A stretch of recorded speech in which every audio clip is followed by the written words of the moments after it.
Nouvelle vidéo sur les nombres réels. Nous allons définir l'ensemble grand Q.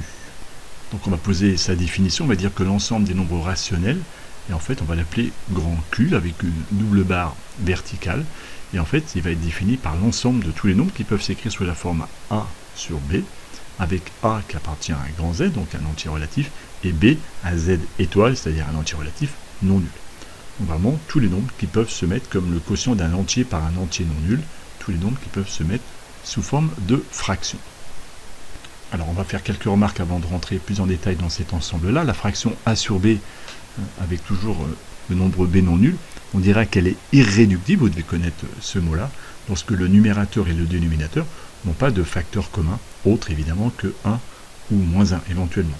La partie décimale d'un nombre rationnel non décimal, elle est infinie et périodique à partir d'un certain rang.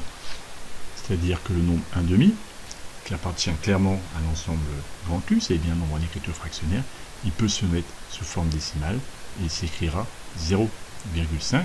Il a donc une écriture décimale finie.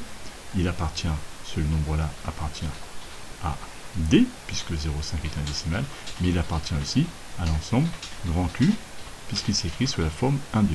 Maintenant, la propriété qui est donnée là, c'est que un nombre rationnel non décimal, c'est qu'il ne va pas se mettre sous forme décimale comme ça, et bien ce nombre-là va avoir une série de décimales qui va être infinie et périodique à partir d'un certain rang. Prenons l'exemple de 1/7. 1/7 s'écrit en valeur rapprochée 0,142857. Évidemment, la division ne s'arrête pas, et si on continue, la 7e décimale est à nouveau un 1. On retrouve la première décimale de notre valeur rapprochée. La 8e décimale est un 4, et on comprend bien que la décimale suivante va être un 2, et effectivement, si on fait le calcul, on retrouve un 2, et on retrouve une séquence de chiffres 142 857 qui se répète indéfiniment. Les nombres qui appartiennent à l'ensemble grand Q n'ont pas toujours une écriture décimale. Parfois, l'écriture décimale sera infinie, comme pour 1/7, mais à ce moment-là, il y aura toujours cette période, cette séquence de chiffres qui se répétera indéfiniment. On rappelle que la division par 0 est évidemment interdite. L'écriture A divisée par 0 n'a absolument aucun sens. Prenons quelques exemples. Le nombre -13, un entier relatif, appartient forcément à l'ensemble grand Q. On peut l'écrire -13 divisé par 1. 0,5, on en a déjà parlé, c'est écrit 1/2, c'est donc bien aussi un rationnel, il appartient à un grand Q.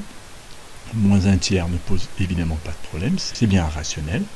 22/7 aussi. On a clairement tous les décimaux appartiennent à grand Q, donc grand D est inclus dans grand Q, mais attention, grand Q ne couvre pas tous les nombres que nous connaissons.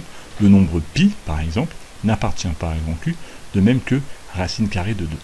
Pour vous en convaincre, première approche, il y a des calculateurs en ligne qui permettent de déterminer les premières décimales de racine carrée de 2, et voici donc une simulation qui permet par une méthode, peu importe laquelle, de déterminer les 100 premières décimales de racine carrée de 2, et on observe évidemment que les nombres, il n'y a pas de séquence de chiffres, puisque les premières décimales 1, 41, 42 montrent que après un 4, une fois j'ai le 1 et après j'ai le 2.